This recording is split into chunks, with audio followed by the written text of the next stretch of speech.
Wait, wait, wait, wait, wait, wait, wait, wait, wait, wait, wait. What the hell? Get up, get up.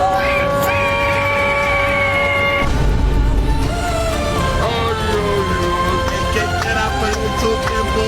Tentu yang diberi. Assalamualaikum. Waalaikumsalam, silakan duduk Mbak.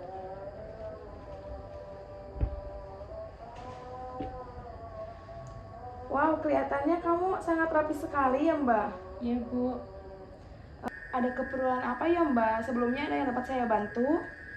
sejujurnya akhir-akhir ini saya lagi kedapatan masalah yang mungkin cukup mengganggu pikiran saya dan saya ingin bercerita ke Ibu. Tadi kamu bilang ada yang mengganggu pikiran Mbak, bolehkah ceritakan apa yang mengganggu itu Mbak, seperti apa?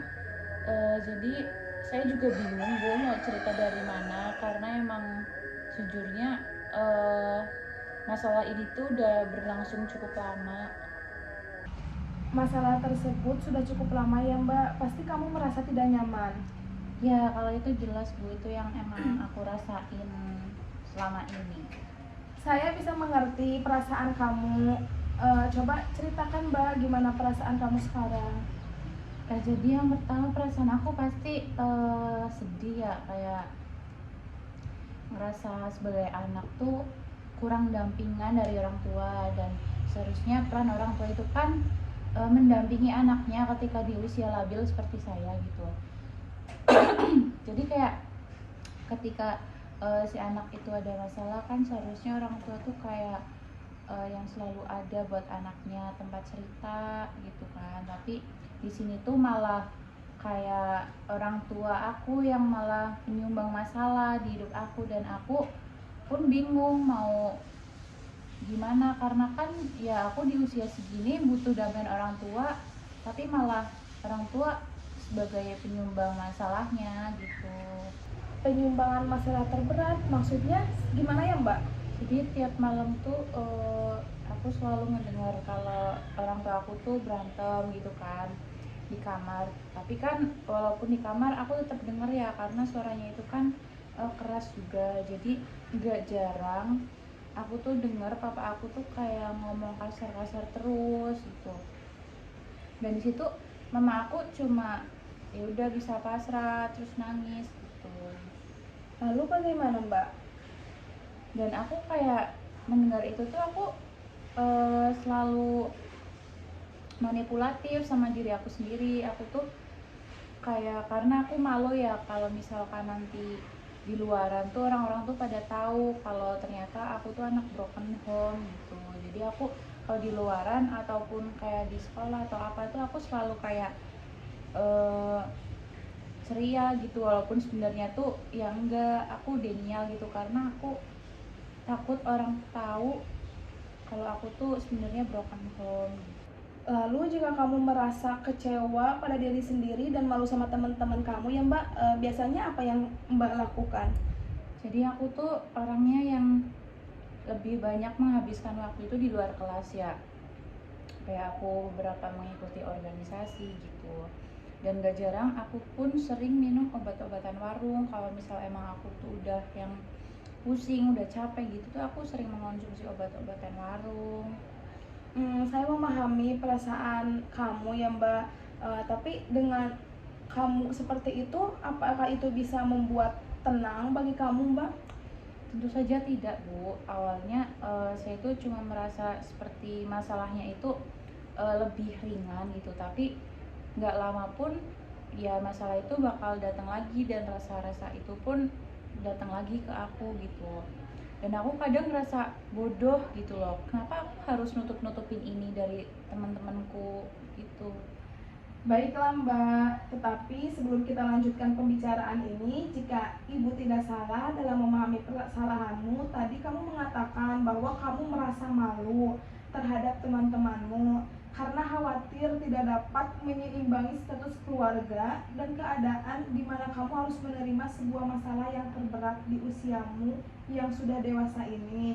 Sebenarnya yang manakah yang menjadi permasalahan paling penting dan mengganggu pikiranmu, Mbak? Jadi sebenarnya kalau dibilang masalah yang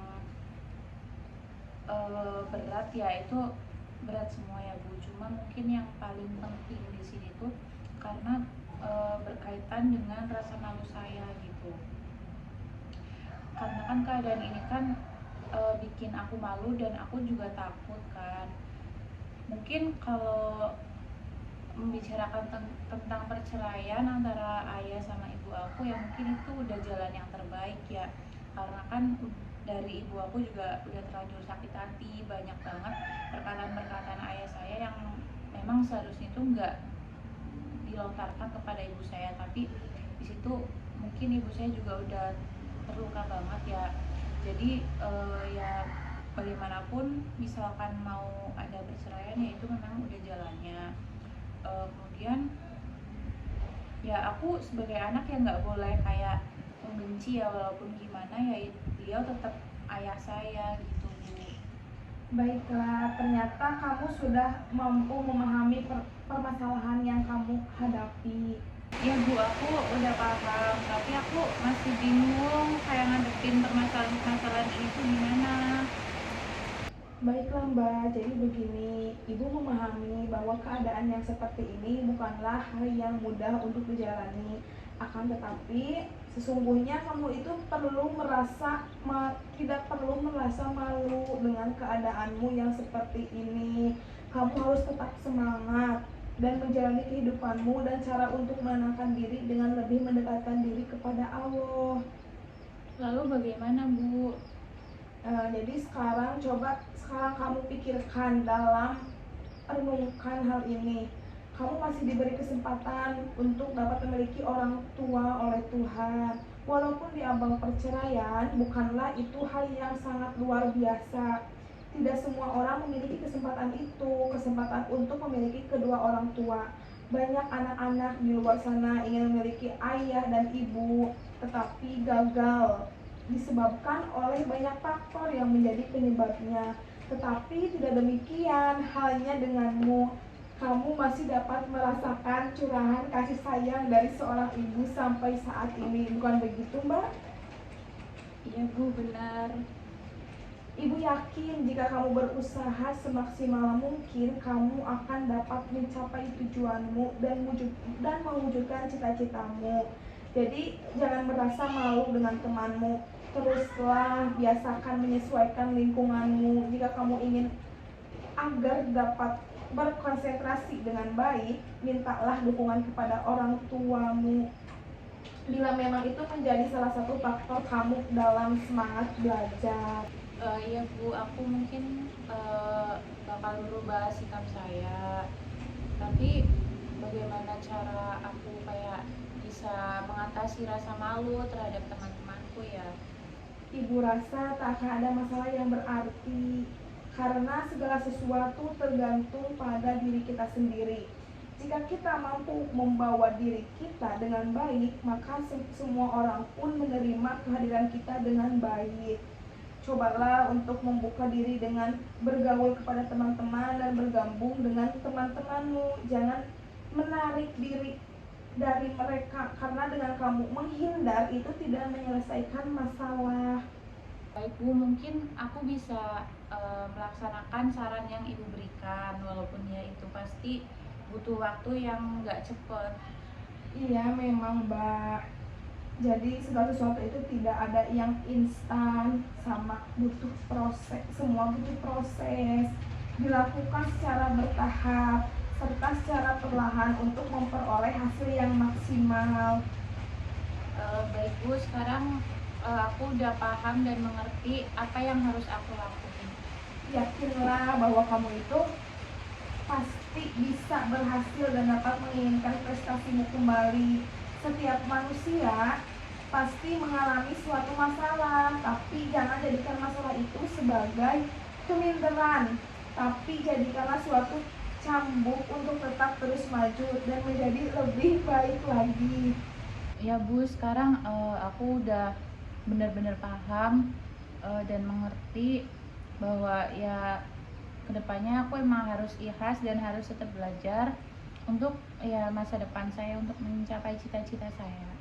Syukurlah Mbak jika kamu sudah tahu apa yang harus Mbak lakukan.